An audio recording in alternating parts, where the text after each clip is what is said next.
Di desa ini terdapat seorang pembunuh paling berbahaya yang bernama Ucok. Namun tak ada satupun dari penduduk desa yang menyadari hal itu. Karena Ucok setiap harinya berperilaku seperti pria cupu dan selalu menyembunyikan kemampuannya. Suatu hari, dua bandit mendatangi desa itu dan berniat merampok majikan Ucok. Pria ini pun diam-diam mengambil sebuah balok dan mencoba menyerang para bandit. Namun bandit itu bukanlah tandingannya dan langsung mengajarnya hingga babak belur. Bahkan bandit itu juga mengancam istrinya dengan sebuah pedang. Terlihat, para penduduk desa tidak ada yang berani membantu mereka.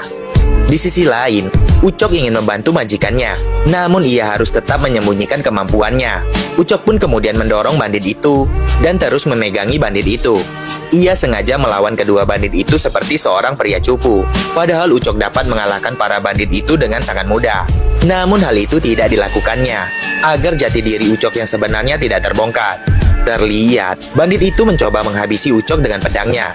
Ucok pun segera menghindar, sehingga serangan itu malah memotong telinga teman bandit itu. Bandit ini pun menjadi sangat marah, dan langsung menerjang temannya itu hingga terpental. Terlihat, bandit ini mencoba membunuh Ucok kembali. Namun kepala bandit itu malah menghantam sudut lemari, dan membuatnya tewas seketika. Melihat temannya tewas, bandit ini pun langsung mendorong Ucok ke dalam sungai, dan memukulnya secara membabi buta. Ucok pun kemudian memberikan sebuah pukulan yang sangat cepat, yang mengenai bagian samping kepala bandit itu. Pukulan itu pun langsung membuat pembuluh darah bandit itu pecah, dan membuat bandit itu tewas seketika. Ucok pun kemudian berpura-pura babak belur, agar para penduduk tidak mencurigainya. Detektif ini didatangkan untuk mengotopsi mayat para penjahat yang telah dihabisi oleh pria cupu seorang diri. Ia pun mulai mengamati tubuh mayat itu secara detail dan menemukan sebuah tanda di belakang kuping salah satu mayat yang merupakan buronan paling sadis yang selama ini dicari. Mendengar akan hal itu, kepala polisi ini pun sangat senang karena buronan itu berhasil dihentikan di wilayah kekuasaannya. Ia pun langsung memberikan penghormatan kepada Ucok.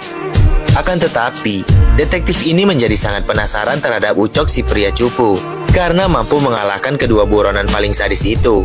Detektif ini pun kemudian mengajak Ucok ke tempat kejadian dan memintanya untuk memperagakan kejadian itu secara detail. Ternyata, detektif ini memiliki kemampuan analisa di luar nalar.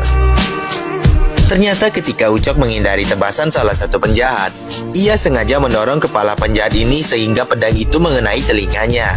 Lalu Ucok sengaja menutup semua jendela agar tak ada satupun orang yang memperhatikannya.